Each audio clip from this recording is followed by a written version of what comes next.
감사하고 이렇게 행복한 모습을 여러분들 볼 수 있어서 너무 감사하고 행복합니다. 옆에 분들과 함께 좀 안아주시거나 손을 잡아주시면서 사랑합니다, 늘 행복하세요 인사합니다. 예, 사랑합니다.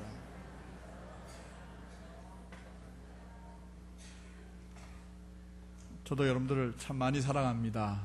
예, 늘 행복하시기 바랍니다. 사람들 가운데 자기 삶에 대해서 스스로 참 만족해하고 행복해하는 사람, 그리고 동시에 또 다른 사람들에게 존경받는 사람은 어떤 사람일까 하고 제가 말씀을 준비하면서 먼저 묵상을 했었습니다. 자기 삶에 대해서 스스로 만족하고 행복해하는 사람, 그러면서 다른 사람들에게 존경받는 사람, 이 두 가지를 다 만족시킨다는 것은 참 쉬운 일이 아니라는 것을 살아가면서 좀 생각해 보면 인정하지 않을 수가 없습니다. 저는 가만히 생각해 보았더니 자기의 사명이 뭔지 깨닫고 그 사명을 충실하게 감당하고 있는 사람은 자기 스스로 만족해 할 것 같습니다.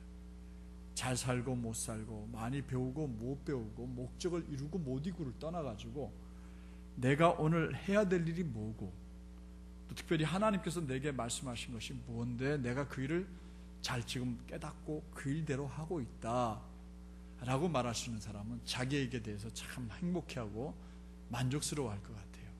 그러면서 또 다른 사람에게 존경받으려면 그 사명이 다른 사람들에게 굉장히 유익한 사람인데 그 사명을 위해서 사는 사람, 이 사람들은 정말 존경할 만한 사람이 아닌가, 이런 생각을 해보게 되었습니다.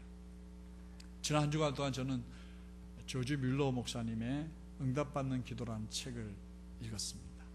조지 뮬러 목사님은 20살에 한 독일에 있는 고아원을 방문했다가 고아를 위해서 내가 평생 살아야겠다 생각을 하고, 그리고 신학 공부를 하고 목회를 하면서 고아원 설립을 위해서 기도했는데 고아원을 5개를 설립하셨습니다.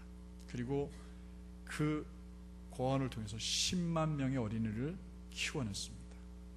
그리고 5만 번의 기도를 하나님께 드렸는데 5만 번 다 응답을 받으셨다고 해요.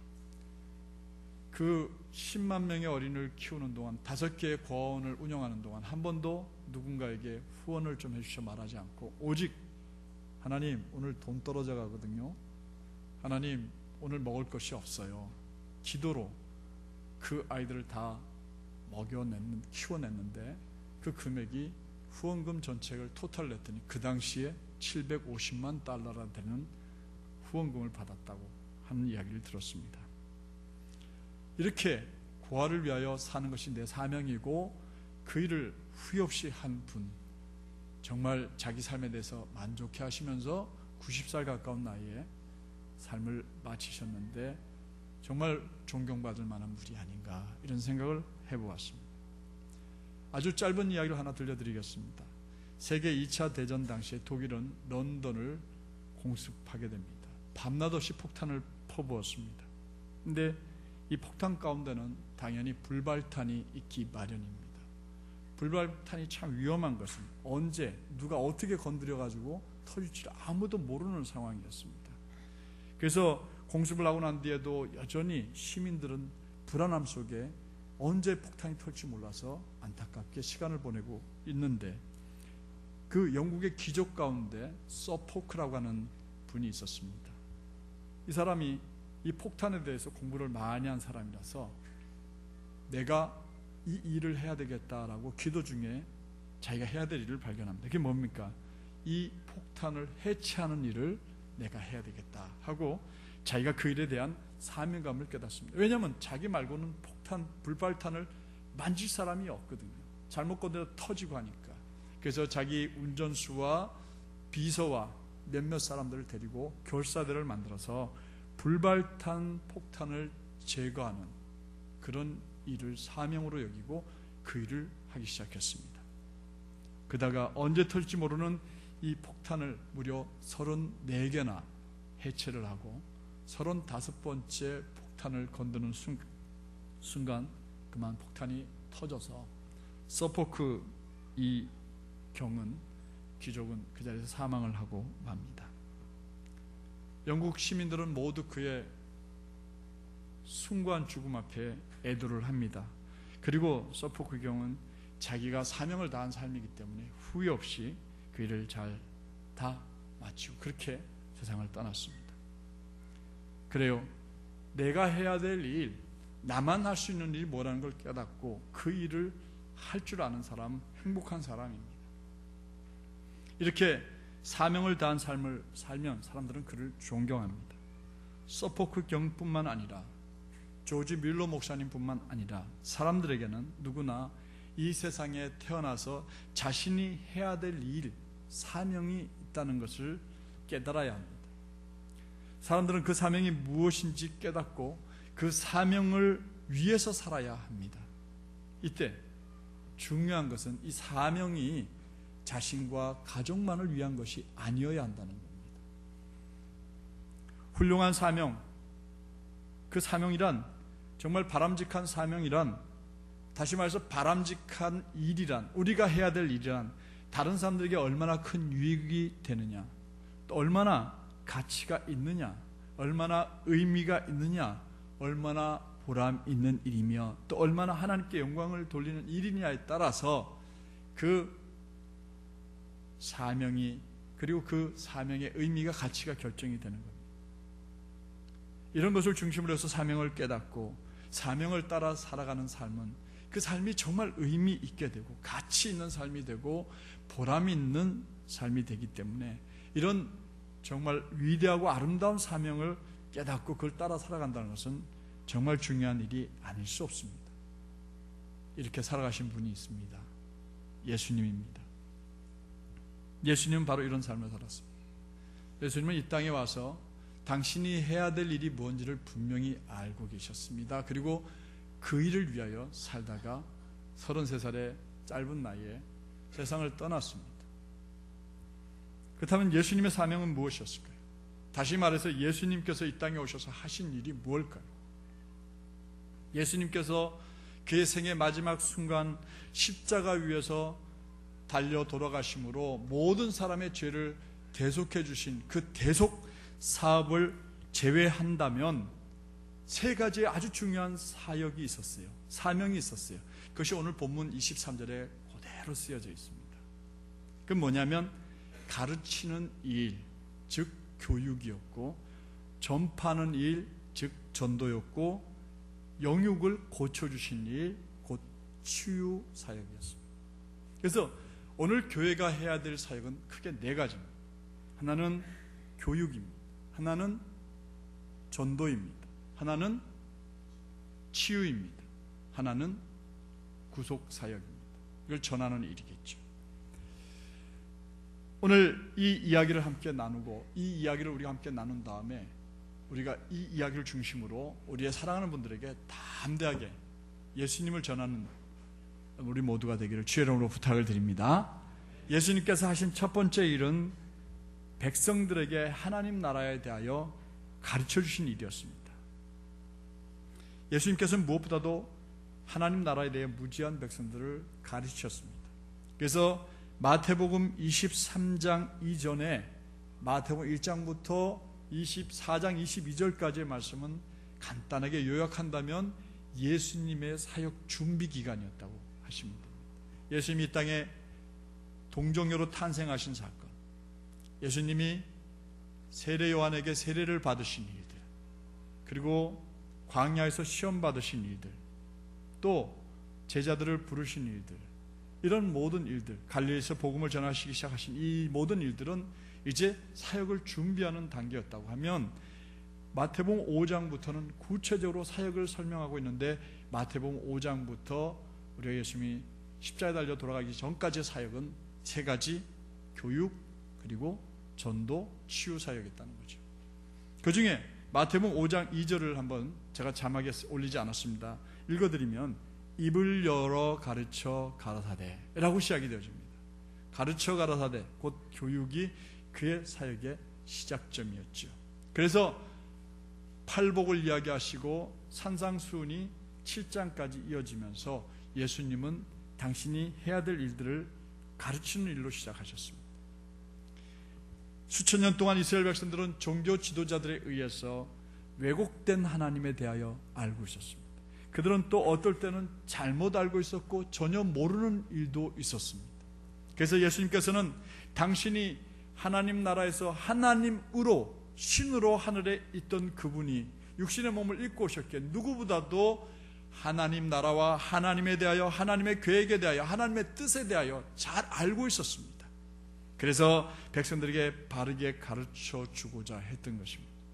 여기서 우리는 해야 될 중요한 일을 하나 깨닫게 됩니다. 그것은 바로 우리가 신앙생활을 무작정 덮어놓고 시키는 대로 할 것이 아니라는 사실이에요. 바로 배워야 합니다. 그리고 바른 신앙생활을 해야 한다는 것입니다.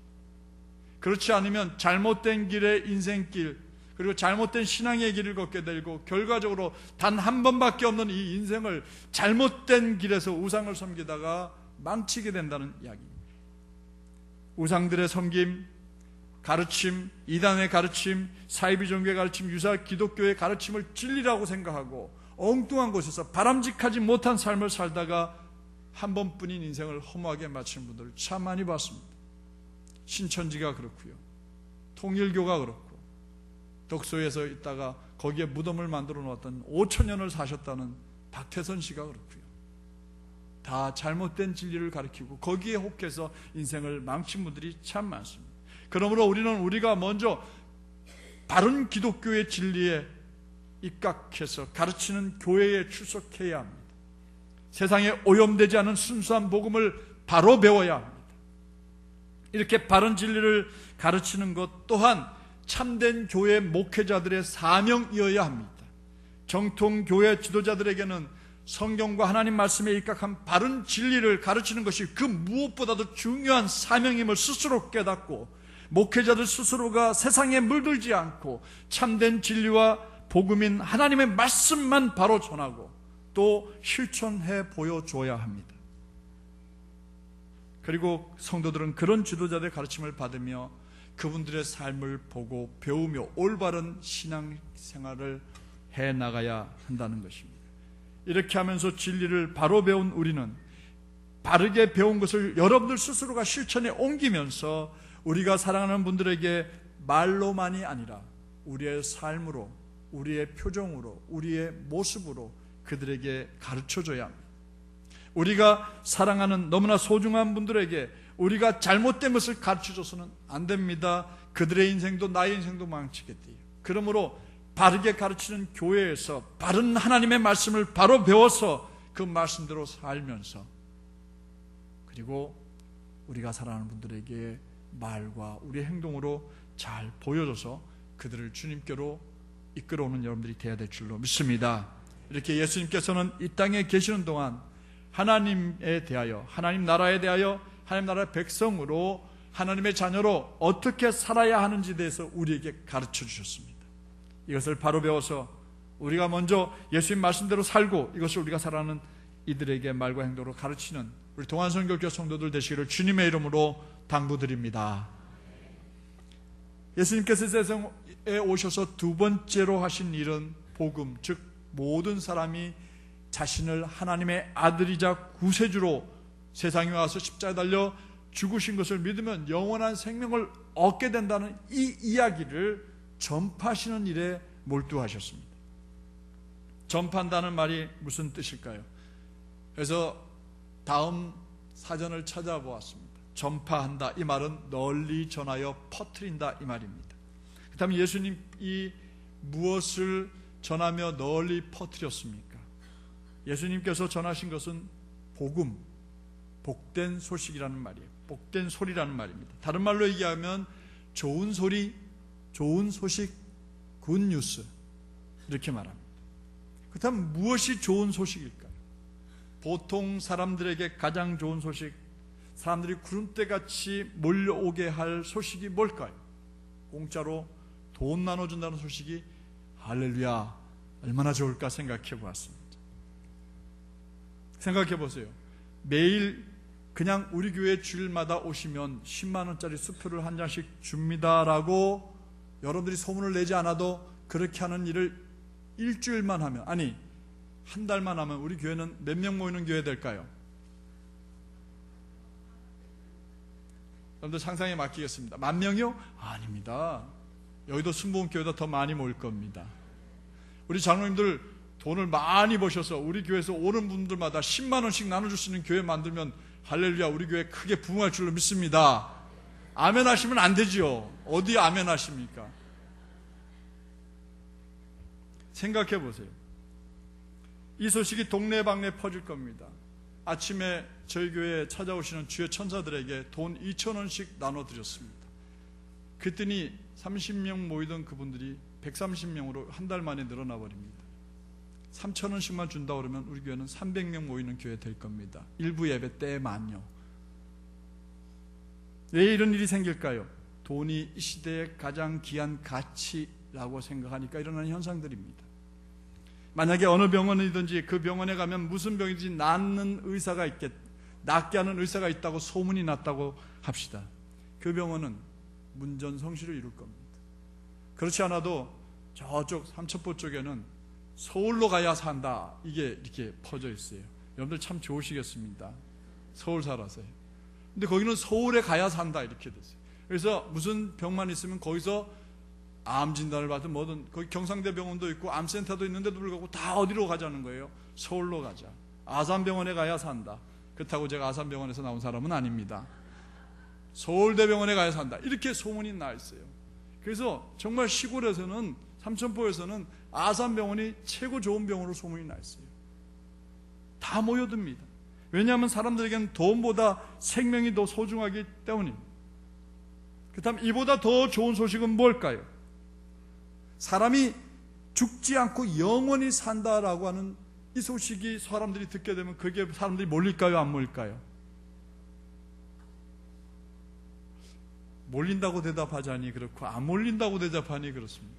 여러분들이 만약에 영원히 살 수 있다, 이 몸이, 이 육신이 죽지 않고 영원히 살 수 있다 하면 거기를 찾아가시겠습니까? 안 찾아가시겠습니까? 어디서 물 한 바가지만 마셔도 그 물 마시면 몸이 죽지 않고 영원히 살 수 있다라고 하면은 여러분들 가서 마실까요, 안 마실까요? 뭐 안 되면 뭐 할 수 없지만 한번 마셔나 보자 이렇게 하고 여러분들 찾아갑니다. 돈이 얼마가 들든 찾아갑니다. 얼마나 좋은 소식입니까? 얼마나 귀한 소식입니까? 그런데 실제 그 소식이 전해지는 곳이 있어요. 어디입니까? 동안성결교회인 줄로 믿습니다. 그런데 이 사람들은 이걸 믿지 않아요. 어쩌면 우리들도 잘 안 믿어요. 무슨 영원히 살아, 그냥 교회 다니는 거지, 이렇게 생각합니다. 사람들은 반드시 죽지 않고 영원히 살 수 있다, 이 말 안 믿습니다. 여기와 앉아 있으면서도 우리 안 믿습니다. 잘 못 믿어요. 그 이유는 사람들에게 하나님께서 주신 영혼이 있다는 것을 믿지 않기 때문이에요. 사람들에게는 이 몸만 있는 게 아니라 영혼도 이 안에 함께 있음을 믿으시기 바랍니다. 아니, 분명히 있어요. 사람의 몸이 죽은 것은 이 영혼이 우리를 떠나가기 때문에 그래요. 영이 떠나는 순간 우리는 죽습니다. 그러면 영혼은 무엇이고 어디로 갑니까? 사람들에게 머물러 있던 이 영혼은 하나님께서 세상을 창조하시고 마지막 날 사람을 흙으로 빚어 놓으신 다음에 뻣뻣하게 서 있는 인형에게 그 코에 당신이 뭘 불어 넣으셨습니까? 숨을 불어 넣으셨습니다. 생기를 불어 넣으셨습니다. 그랬더니 사람이 뭐가 됐다고 성경 기록됩니까? 살아있는 영이 되었다고 그랬습니다. 이 하는 하나님의 호흡이 들어가는 순간 그 사람이 영이 되어졌어요. 영이 그 몸 안에 담겨진 거예요. 그 살아 움직이게 되고 생각도 하게 되고 말도 하게 되는 거예요. 사람에게 머물러 있던 이 영혼은 하나님께서 사람을 이 세상에 흙으로 빚어 놓으셨고 당신의 호흡을 코로 불어 넣어서 만든 그 순간 생겨난 겁니다. 이때부터 사람의 영혼은 부모에 의해서 어머니 뱃속에 작은 세포 하나로 잉태되어지는 순간 그 여호와의 숨도 거기에 같이 머물러지는 거죠. 그래서 작은 세포부터 생명이 되어서 10달 동안 어머니 뱃속에서 사람으로 준비되어지는 거죠. 어머니 뱃속에서 10개월 그리고 세상에 나와서 자신에게 주어진 삶을 사는 그 세월 동안 사람의 몸을 지배하고 사람의 몸과 함께 있던 그 영혼이 사람의 몸을 다스리고 지배하다가 하나님께서 부르시는 순간 그 사람은, 그 영혼은 사람의 삶의 흔적을 고스란히 다 가지고 하나님께로 돌아가게 되는 겁니다. 그래서 돌아갔다고 얘기하고, 그래서 숨을 거두었다고 얘기하고, 이렇게 표현하는 거죠. 그러므로 영혼이 존재한다고 믿지 못하는 것은 두 가지 이유 때문이에요. 하나는 무지하기 때문이고 하나는 교만하기 때문입니다. 무지하다는 것은 영혼이 존재한다는 것을 모르고 있다는 말이에요. 그리고 두 번째로 교만하다는 것은 자신의 짧은 지식으로 이 진리를 거부한다는 뜻입니다. 여러분들이 교회에 나오면서도 우리에게 영혼이 있다는 걸 여러분들이 먼저 확실히 믿으셔야 합니다. 믿으셔야 합니다. 여러분들의 영혼 속에, 그 영혼이 우리 육신 속에 있다가 이 영혼이 영원하게 하나님 앞으로 올라가게 되는데, 이 사람의 영혼은 그 사람의 몸과 함께 그 사람의 삶을 함께 영위하다가 하나님 앞에 돌아가기 때문에, 그 사람의 몸과 영혼이 사람과 함께 지내는 동안 그 사람이 가지고 있던 가치관, 철학, 그리고 모든 어떤 기준이 되는 어떤 이런 사상들, 또 그 영성들, 이런 것들이 다 우리 몸에 배어 있는 게 아니고 사실 영혼 속에 담겨져 있는 거예요. 여러분들 가치관이 어디에 있습니까? 여러분들 철학이 어디에 담겨 있습니까? 우리 몸에 담겨 있습니까? 아니면 우리 안에는 영혼이 그걸 지배합니까? 우리의 영이 그걸 지배하고요. 우리의 몸은 그냥 몸뚱아리에 불과해요. 우리의 몸은 이 영의 지배를 받게 돼 있고 우리의 마음의 지배를 받게 돼 있어요. 그래서 우리가 시키는 대로 하는 거죠. 우리의 영혼이 지배시키는 대로 하게 되는 겁니다. 그러므로 하나님 앞에 서게 된 영혼은 마치 우리 요즘에 그 자동차 앞에 이렇게 달고 다니는 게 뭐죠? 카메라. 블랙박스. 블랙박스. 예, 그 블랙박스에 찍혀져 있는 것처럼 우리의 영혼이 우리의 삶이 우리의 영혼 속에 다 기록되어져 남는다는 겁니다. 그래서 사고가 났으면 그 블랙박스에 칩을 꺼내서 컴퓨터에 딱 끼우면 그 용량만큼 쫙 벌어진 일들이 열거되듯이 우리의 영혼이 하나님에게 돌아갔을 때 그것이 하나님 앞에 쫙 펼쳐지게 되는 겁니다. 그런데 이상하게 그것이 싹 지워버리는 일이 생겨나요. 블랙박스가 싹 지워져 버리는 일이 일어나요. 여러분들의 살았던 삶이 싹 지워지고 깨끗하게 사라져버리는 일이 일어나요. 어떻게 해요? 예수를 믿은 흔적만 있으면 여러분들 영상은 싹 사라집니다. 여러분들 저나 여러분들이나 하나님 앞에 가서 다 그 까발려 놓는다고 생각해 보십시오. 여기서야 거룩한 목사지만 하나님 앞에 가 섰을 때 제가 참 그래요. 얼굴 들기가 어려울 삶을 살았던 것도 사실입니다. 그게 용서되어진다는 거예요. 복음이 이야기하는 게 그겁니다. 하나님 앞에 갔을 때 우리의 영혼에 묻어져 있는 모든 영상들이, 우리의 삶의 흔적들, 우리의 가치관들이 예수 그리스도로 싹 덮여버리고, 그리고 우리는 심판받지 아니하고 어디로 간다고요? 천국 가게 될 줄로 믿습니다. 믿거나 말거나가 아니에요. 성경에 기록된 일이기에 저는 정확하게 이 말을 믿고 있습니다. 그러기에 예수 그리스도를 영접하는 사람에게 영생이 있다라는 이것을 예수님이 전파한 것입니다. 나를 믿는 사람은 영원히 살겠다라고 전파한 겁니다. 나는 하나님께로 가는 유일한 길이다라고 전파한 겁니다. 이것이 복음이고, 이 복음 속에 하나님의 사랑이 고스란히 담겨져 있고 하나님의 구원 계획이 고스란히 담겨 있습니다. 이것을 전파하시어서 당신을 하나님의 아들로, 구세주로 믿는 사람들에게 영생을 얻게 해 주시려고 예수님이 이 땅에 오셔서 하신 일, 복음을 전파하는 일을 하신 것입니다. 그러므로 우리도 이 사실을 분명히 믿어야 하겠습니다. 아멘만 하지 마시고 진짜 믿으시기 바랍니다. 안 믿어진다고 아멘 안 하시면 안 돼요. 그래도 믿으셔야 합니다. 다른 건 다 못 믿어도 내가 예수 믿으면 영생 얻는다는 사실은 교회 다니면서 믿어야 합니다. 여러분들이 정말 사랑하는 분들에게 이 사실 또한 알려드려야 합니다. 그리고 예수를 믿고 복음을 받아들여 그들 또한 나와 더불어 영원한 생명을 누릴 수 있도록 선물하는, 영생을 선물하는 우리 모두가 되기를 주의 이름으로 부탁을 드립니다. 마지막으로 예수님께서 이 땅에 오셔서 하신 세 번째 일은 병든 영혼과 육신을 치료하시고 고치는 일을 해주셨습니다. 예수님께서 이 세상에 오셔서 사람들을 보자 사람들에게 남아 있어야 할 하나님의 형상이 모두 일그러져 버리고 깨져버린 것입니다. 사람들에게 남아 있어야 할 하나님의 형상은 하나님께서 에덴 동산에서 사람을 창조하실 때 뭐라고 말씀하셨어요? 하나님의 형상, 우리의 형상을 따라 그들을 짓자라고 했어요. 만들자라고 했어요. 사람은 하나님의 형상, 하나님의 이미지를 그대로 닮은 존재들입니다.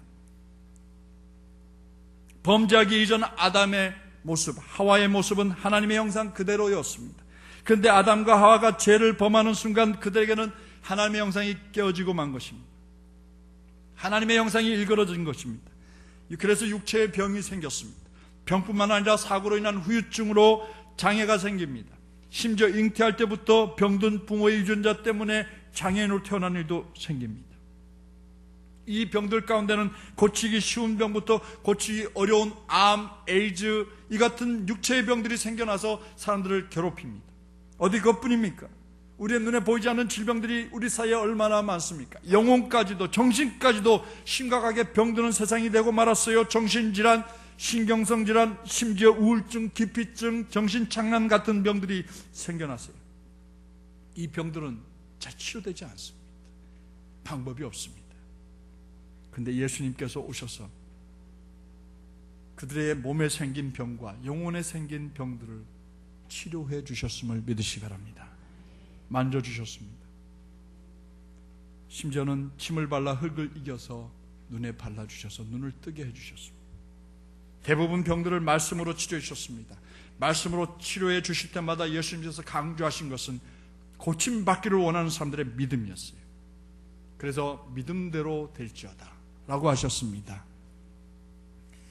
때로는 믿음을 가진 사람들도 때로는 믿음을 갖추지 못했지만 예수님이 원하시면 고침받을 수 있다고 저는 믿어요 라고 했더니 병이 고침을 받았어요. 38년 동안 베데스다 연못가에 들어가야 사는데 하반신이 몸이 좋지 않아서 자기가 들어가기 전에 다른 사람 다 뛰어들어가서 고칠 방법이 없다고 거기서 이제 죽음을 기다리고 있는 사람에게 예수님 다가가셨죠. 내 자리를 들고 일어나 걸어가라고. 12년 동안 하열로 더 이상 소망이 없던 여인이 예수님 옷자락만 만져도 낫겠다는 믿음 가지고 예수님 옷자락 만지는 순간 그 여인은 고침받았습니다. 심지어 죽어 장사한 지 사흘째 되는 날 시체 냄새가 진동을 하는 그곳에 누워있던 나사로야 나오느라 하고 불러내는 순간 그는 새 생명 얻었습니다. 귀신 들린 여자아이도 중풍병자도 태어날 때부터 앞을 보지 못하던 시각장애도 치료해 주셨어요. 어린 아이에게 군대 귀신도 쫓아내 주셨어요. 결국 예수님께서 이 땅에 오셔서 당신 앞에 믿음을 가지고 나온 사람들, 또 믿음은 없지만 당신이 만난 사람들, 모든 육체와 그들의 병든 정신과 영혼 모두 예수님 치료해 주심을 믿으시기 바랍니다. 여러분들도 그들 중에 한 분이라고 저는 확신합니다. 그 가운데 저도 포함되어 있습니다. 저도 서울신학대학교 2학년 때 폐결핵이 걸렸습니다. 결핵성 뇌막염이 걸렸습니다. 결핵균이 등에 그 뇌척 수액을 타고 올라와서 여기 제 머리 뒤골에 염증을 만들었다고 그래요. 뭐 뇌수막염이라고 그러는데 맞습니까? 의사 선생님들 계시는데 제가 엉뚱하게 설명하면 안 되는데 맞습니까? 아닙니까? 큰일 났네. 이게 제가 잘못 알고 있습니다. 맞습니까? 예. 유사님 의사도 아니신데 어떻게 아십니까? 그래요. 그 다음에 이 옆구리에 기침을 자꾸 하면은 이게 늑막염이 걸립니다. 그래서 늑막염까지 세 가지 합병증으로 용산에서 그때 구멍가게 하고 계시던 일이 있었는데 그때 제가 병원으로 응급실로 실려갔습니다. 가난 때문에 병원에 오래 있지 못하고 저는 나왔습니다. 정말 누워있는데 이 귀로 동전 떨어진 소리가 들립니다. 지폐가 넘어간 소리. 그래서 의사 선생님한테 부탁을 드려서 제가 약으로 좀 치료할 수 있도록 약을 좀 써달라고 그래서 그 약을 써진 종이를 들고 가서 병원에 약국에 가서 약을 샀습니다. 그리고 약을 제가 아침마다 제조를 했습니다. 그런데 결핵약이 35개에서 40개 정도 되더라고요. 해독제까지 같이 먹어야 된다. 그것도 새벽 5시에 빈속에 그걸 먹으라고. 그래서 3개월 동안 주사약, 주사 맞아야 된다. 그리고 8개월 동안 이 약을 먹으라고. 그래야 결핵이 완치될 거라고. 이렇게 처방을 해주셨어요. 그것도 맞는지 모르겠습니다. 약은 먹었습니다. 근데 주사를 맞으려고 하니까 병원에 가기가 참 어려웠어요. 학교에 갔더니 선생님이 있어서 냈는데 맨날 여자분한테 엉덩이 내기가 참 그래서 내가 해보자 해가지고 화장실에 가서 주사약을 땡겨가지고 벽에다가 손을 기대고 엉덩이다가 이렇게 이제 문질러 놓고는 이제 이쪽 손으로 때려야 되는데 때리기 전에 제가 엉덩이 찌르는 걸 알거든요. 간호원들은 때려도 뭐 빨리 때리고 꼽아보니까 모르는데 내가 이쪽 때릴 때 이거 찌르려고 그러면 이게 박자도 잘 안 맞고 때리려고 탁 꼽으려고 하면 엉덩이가 벌써 딱딱해져서 바위덩어리가 돼가지고 바늘을 여러 번 휘어 먹었습니다. 진짜입니다. 그래서 참자 그리고는 대놓고는 꾹 눌러서 그래가지고 주사를 맞은 적도 있었습니다. 그러면서 야 이렇게 언제까지 이렇게 해야 되냐. 그리고는 한 달 반 동안 그걸 하고는 약을 다 모았습니다. 그리고 약봉지도 먹고 주사약도 주사봉지도 다 모아놓고는 제가 학교에 등하교 할 때마다 들리는 서울신학대학교 본관 앞에 있는 기도실에 들어가서 봉지를 십자가 앞에 내려놓았습니다. 그리고 거기 가면은 기도대라는 게 있어요. 기도대는 뭐냐면 앉아서 기도하지 무릎 꿇고 이렇게 손을 이렇게 걸치고 기도하는 그런 기도대가 있는데 그 맨 앞자리에 그게 있는데 거기에 무릎 꿇고 앉았습니다. 주님, 제 약 내가 다 내려놓겠습니다. 이제 약 안 먹겠습니다. 제가 앞으로 목사가 될 건데 제가 이런 병을 주님의 은혜로 치료함 받는 경험이 내가 없다면, 그게 내가 경험되지 않는다면 내가 어떻게 다른 사람들 머리에 손 얹고 낫게 해주시라고 이렇게 기도할 수 있겠습니까? 주님, 이거 포기하겠습니다. 그리고 정말 하나님 저 고쳐주셔야 합니다. 저 불쌍히 여겨주셔야 합니다 하고 정말 아침 저녁으로 기도했습니다. 근데 하나님께서 저를 불쌍히 여겨주셔서 결핵과 늑막염과 뇌수막염을 깨끗하게 치료해 주신 줄 믿으시기 바랍니다. 그리고 걷더니 공군 376기 공군 대장보다 더 높은 공군 병장으로 당당하게 제대했습니다. 수원비행장에서 근무했습니다. 공군 손 들어보시죠. 예, 손 안 드시는데 선후배 관계 때문에 그런 줄로 알겠습니다. 예수님을 치료해 주신 분임을 믿으시기 바랍니다. 여러분들도 치료받은 경험 있으시잖아요. 우리가 사랑하는 분을 만날 때 예수님 믿으면 모든 육신의 병과 영혼을 치료할 수 있다고 당당하게 말하시기 바랍니다. 예수님께서는 실제로 사람들을 치료해 주셨고 오늘도 그를 믿는 사람들을 저처럼 치료해 주시고 그 은혜를 얼마든지 경험할 수 있게 됨을 믿으시기 바랍니다. 그래서 제가 손들고 기도할 때마다 여러분들 믿음의 손을 아픈 데 얹으십시오. 기적처럼 고침받고 해결되어지는 것을 경험하게 될 것입니다. 사랑하는 성도 여러분, 말씀을 정리합니다. 이제 우리는 다음 주일에 우리가 사랑하는 분들을 이 자리에 초대하려고 합니다. 억지로 모시오라고 말하지 않겠습니다. 다음 주일만 모시고 오라고, 한 번만 와달라고 말하라고 말씀드리지 않았습니다. 다만 그분을 위해서 이미 기도를 시작하셨을 테니까 이번 주일만 아니라 다음 주일도 그 다음 주일도 언제든 모시고 오면 됩니다. 문제는 이번 주일에 그들이 교회에 발걸음을 들여놓았을 때 예수님을 만나야 하는데 한 번만 왔다 가면 안 된다는 거예요. 이름만 적어내고 마는 전도가 아니라 예수님에 대한 이야기를 충분히 듣고 교회에 와서 예수님을 확인하는 것이 더 중요합니다. 오늘 오신 최연서 선생님도 마찬가지입니다. 교회 한번 최 집사님이 불러줘서 나 왔으니까 오늘 밥사 나눠도 되지 이렇게 하지 마시고 예수님 꼭 믿으세요. 삶이 달라지고 변하게 될 겁니다. 그렇게 해서 여러분들이 무엇보다도 예수님은 동정녀의 몸에서 태어나셨다. 죄가 없는 분이시다. 그래서 우리의 모든 죄를 담당하시려고 십자가에 달려 돌아가신 분이시다. 선포하시기 바랍니다. 그리고 예수님은 이 세상에 오셔서 진리를 가르쳐 주셨고 그분을 믿기만 하면 영원히 죽지 않는다. 말씀하세요. 그들이 믿으면, 그를 믿기만 하면 모든 병이 치료받을 수 있다는 것도 망설이지 말고 말씀하십시오. 하나님께서 성령님을 통해서 예수님을 증거하는 여러분들 입술에 이미 말을 다 담아 놓으셨어요. 안 꺼내니까 문제죠. 그리고 이미 그분의 마음을 움직여 놓으셨어요. 그러므로 전하면 예수 믿게 될 줄로 믿습니다. 이런 마음 가지고 용기를 내시기 바랍니다. 다음 주일 여러분들이 예수님을 증거한 분들을 이 교회에 모셔오셔서 함께 행복한 주일 예배, 그들에게 구원받는 비결을 알려드리고 영원히 사는 비결을 알려드림으로 우리가 정말 그의 귀한 선물을 하는 다음 주일이 되기를 주의 이름으로 부탁을 드립니다. 찬양 하나 하고 우리 같이 기도하겠습니다. 보혈을 지납니다. 이 찬양은 예수님께서 십자가 위에서 달려서 이렇게 피 흘리시는 그 밑을 지나가는 것을 작사자하고 작곡자가 이렇게 연상을 한 거예요.